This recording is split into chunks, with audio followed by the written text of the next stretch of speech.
1 minute के पुनः मार्गदर्शन। मैनेजर ने स्पष्ट किया, 1 मिनट के पुनः मार्गदर्शन इतनी अच्छी तरह काम करते हैं, इसके पीछे कई कारण हैं। शुरुआत में फीडबैक छोटी मात्रा में होते हैं, क्योंकि आप गलती को शुरू में ही पकड़ लेते हैं। कई मैनेजर अपने फीडबैक को बोरों में बंद करके रखते हैं, यानी वे खराब व्यवहार के अवलोकनों को तब तक इकट्ठा करते जाते हैं जब तक कि ये कुंठा में नहीं बदल जाता। जब वार्षिक प्रदर्शन समीक्षा का वक्त आता है, तो ये मैनेजर आमतौर पर गुस्सा होते हैं, क्योंकि उनका बोरा पूरा भरा होता है। इसलिए वह हमला कर देते हैं और एक ही समय में इसे पूरा उड़ेल देते हैं। वे अपने कर्मचारियों को हर वह चीज़ बताते हैं जो उन्हें पिछले कई हफ्तों या महीनों में गलत की थी। यह कर्मचारियों के साथ न्याय नहीं है कि उनके खराब प्रदर्शन के बारे में नकारात्मक भावनाएं बचा कर रखी जाएं, और यह कारगर भी नहीं है। युवक ने गहरी आह भरी। बिल्कुल सच बात है। यह अक्सर घर पर भी होता है। हाँ, कई माता पिता और जीवन साथी भी ऐसा करते हैं और उन्हें भी ऐसे ही खराब नतीजे मिलते हैं। तब होता यह है कि लोग आम तौर पर तथ्यों के बारे में असहमत होकर बात खत्म करते हैं, या फिर वे बस खामोश और द्वेषपूर्ण हो जाते हैं। जिस व्यक्ति को फीडबैक मिलता है, वह अक्सर रक्षात्मक हो जाता है। वह यह मानता ही नहीं है कि उसने कोई गलती की है। यह संप्रेषण का अकेला छोड़ो डपट दो का एक और संस्करण है। यदि मैनेजर पहले ही परिस्थितियों को सुलझा लेते, तो वह एक बार में एक व्यवहार पर राय व्यक्त करते, जिससे सामने वाले को बौखलाहट नहीं होती। तब इस बात की ज़्यादा संभावना थी कि वह फीडबैक को उसी तरह लेता जिस तरह इसे लिया जाना चाहिए। इसलिए मैं सोचता हूँ कि प्रदर्शन समीक्षा एक सतत प्रक्रिया होनी चाहिए। कोई ऐसी चीज़ नहीं जो साल में सिर्फ एक बार हो। तो क्या इसलिए पुनः मार्गदर्शन कारगर है?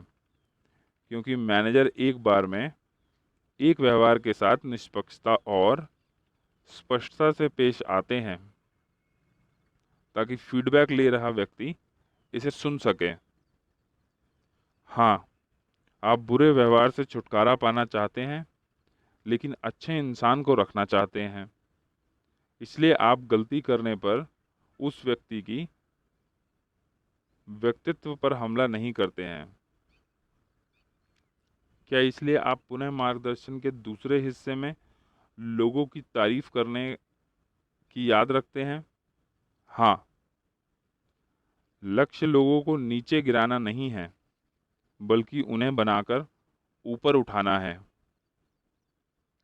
जब हमारी आत्म अवधारणा पर आक्रमण होता है, तो हमें अपनी और अपने कार्यों की रक्षा करने की आवश्यकता महसूस होती है, भले ही इसके लिए हमें तथ्यों को विकृत करना पड़े। जब लोग रक्षात्मक हो जाते हैं, तो वे सीखते नहीं हैं। इसलिए आप उनके व्यवहार को उनके व्यक्तित्व से अलग करना चाहते हैं। जब आप गलती को सुलझा लेते हैं, उसके बाद उनकी दोबारा पुष्टि करना उनके व्यवहार पर ध्यान केंद्रित करता है और उनके व्यक्तित्व पर हमला नहीं करता है। आप चाहते हैं कि आपके जाने के बाद वह कर्मचारी अपनी की हुई गलती के बारे में जागरूक बने और उसकी चिंता करे। आप यह नहीं चाहते कि वह अपने सहकर्मी के पास जाकर बोले उसके साथ कितना गलत व्यवहार हुआ है, या वह आपकी नेतृत्व शैली के बारे में क्या सोचता है। अन्यथा वह कर्मचारी गलती की कोई जिम्मेदारी नहीं लेता है और मैनेजर खलनायक बन जाते हैं। युवक ने पूछा। आप पुनः मार्गदर्शन का प्रशंसा वाला हिस्सा पहले और आलोचना वाला हिस्सा बाद में क्यों नहीं देते हैं? किसी कारण से यह कारगर नहीं होता है। इस बारे में सोचें तो कुछ लोग कहते हैं कि मैनेजर के रूप में मैं अच्छा और कठोर हूं, लेकिन ज़्यादा सटीकता से कहें तो मैं दरअसल कठोर और अच्छा हूं। कठोर और अच्छा, युवक ने दोहराया। हाँ, इसी क्रम में यह एक पुराना दर्शन है जो दरअसल हजारों साल से अच्छी तरह काम कर रहा है। प्राचीन चीन की एक कहानी इसका सत्य बताती है। एक बार एक राजा दूसरे नंबर का अधिकारी नियुक्त किया। उसने उसे प्रधानमंत्री कहा और बोला, क्यों ना हम काम बांट लें?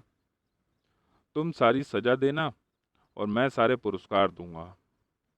प्रधानमंत्री ने कहा कि ठीक है, मैं सारी सजाएं दूंगा और आप सारे पुरस्कार देना।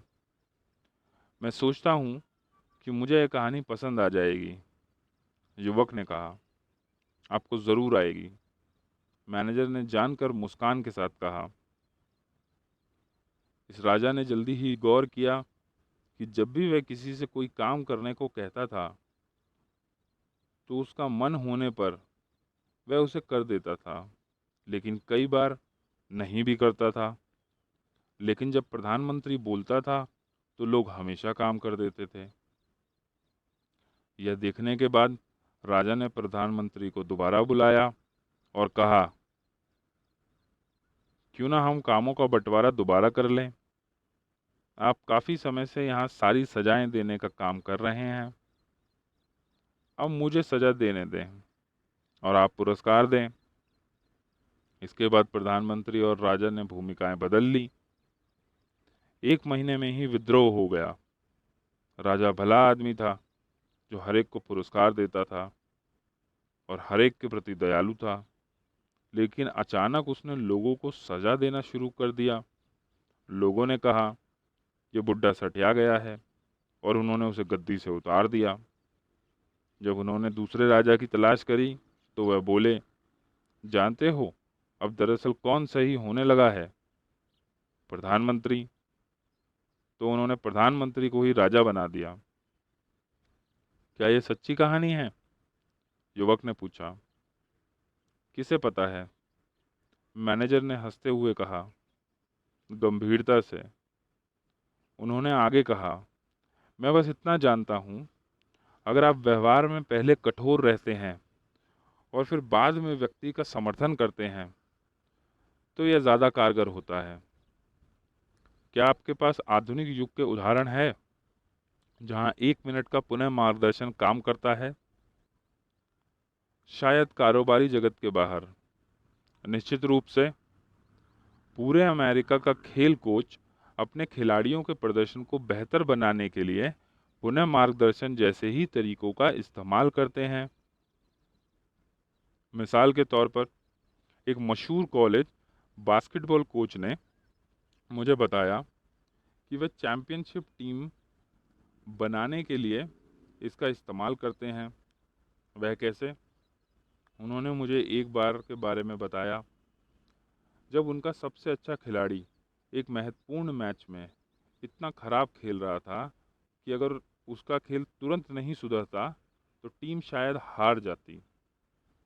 इसलिए उन्होंने उस खिलाड़ी को मैदान से बाहर बुला लिया और बेंच पर बिठा दिया। युवक ने पूछा, अपने सबसे अच्छे खिलाड़ी को? इतने महत्वपूर्ण मैच में से उसे मैदान से बाहर निकालना वे कैसे गवारा कर सकते थे? वह उसे बाहर ना निकालना गवारा नहीं कर सकते थे जब तक कि खिलाड़ी अपना एक खेल नहीं खेलता। तब तक टीम नहीं जीत पाती और चैंपियनशिप में आगे नहीं बढ़ पाती।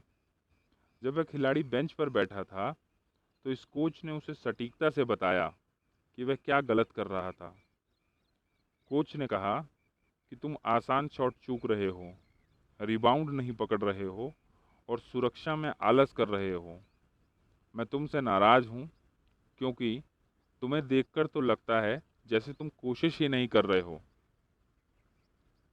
वह एक पल के लिए ठहरे, फिर बोले कि तुम इससे बेहतर हो। तुम्हें तब तक बेंच पर बैठना होगा जब तक कि तुम उस तरह से खेलने को तैयार ना हो जाओ जिसमें तुम सक्षम हो।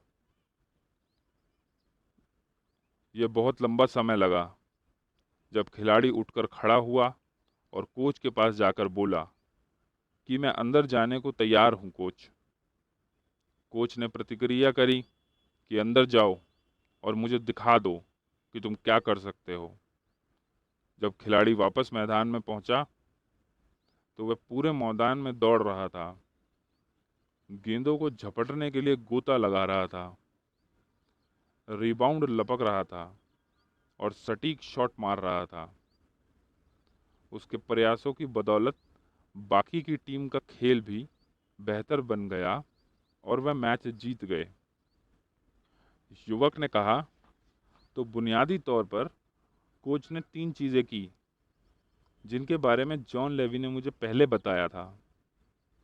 लोगों को बताओ कि उन्होंने क्या गलत किया, उन्हें बताओ कि इसके बारे में आप कैसा महसूस करते हैं और उन्हें याद दिलाओ कि वे इससे बेहतर हैं। दूसरे शब्दों में, उनका प्रदर्शन खराब है लेकिन वे अच्छे हैं। बिल्कुल।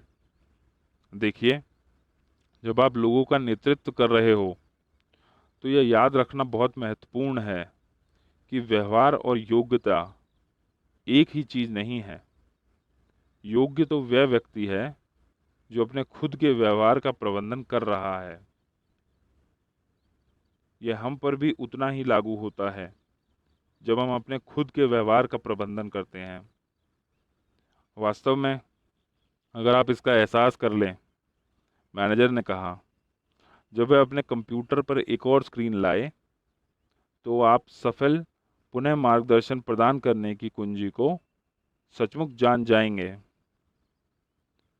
हम सिर्फ हमारा व्यवहार नहीं हैं, हम तो अपने व्यवहार का प्रबंधन करने वाले व्यक्ति हैं। युवक ने कहा, ऐसा लगता है कि पुनः मार्गदर्शन के पीछे सम्मान और परवाह होती है। नौजवान, मुझे खुशी है कि आपने इस बात पर गौर किया। पुनः मार्गदर्शन करते समय जब आप व्यक्ति का सम्मान करते हैं तो आप ज़्यादा सफल होंगे। युवक अगला प्रश्न पूछने में हिचक रहा था। हालांकि 1 मिनट की प्रशंसाएं और 1 मिनट के पुनः मार्गदर्शन प्रभावी हैं, लेकिन क्या उन्हें लोगों के साथ चालाकी करने और अपना मनचाहा काम करवाने के तरीकों के रूप में देखा जा सकता है? यह बेहतरीन सवाल है। चालाकी में अपने खुद के लाभ के लिए लोगों को छलपूर्वक नियंत्रित करना शामिल होता है। अगर आप चालाकी से लोगों का शोषण करने की कोशिश कर रहे हैं तो आप खराब काम कर रहे हैं और यह आपको काटने के लिए लौट कर आएगा। आपका काम कर्मचारियों को दिखाना है कि खुद का प्रबंधन कैसे करें और इसका आनंद कैसे लें। आप चाहते हैं कि जब आप आसपास ना हो तब भी वह सफल हो। इसलिए कर्मचारियों को पहले से यह बताना इतना महत्वपूर्ण है कि वे क्या करें और क्या ना करें। यह जीवन में बाकी किसी चीज़ जैसा ही है। कुछ चीज़ें हैं जो काम करती हैं और कुछ चीज़ें हैं जो काम नहीं करती हैं। लोगों के साथ ईमानदार बनना ज़्यादा कारगर होता है। जैसा आपने गौर किया, बेईमानी अंततः लोगों के साथ असफल करा देती है। युवक ने कहा, मैं अब देख सकता हूँ आपकी प्रबंधन शैली की शक्ति कहाँ से आती है। आप लोगों की परवाह करते हैं। हाँ, मैं करता हूँ। मैं परिणामों की भी परवाह करता हूँ। युवक अब ज़्यादा स्पष्टता से देखने लगा था कि कर्मचारी और परिणाम आपस में कितने करीबी रूप से जुड़े थे। उसे याद आया कि जब वह पहली बार इस खास मैनेजर से मिला था तो वह उसे कैसे रूखे लगे थे।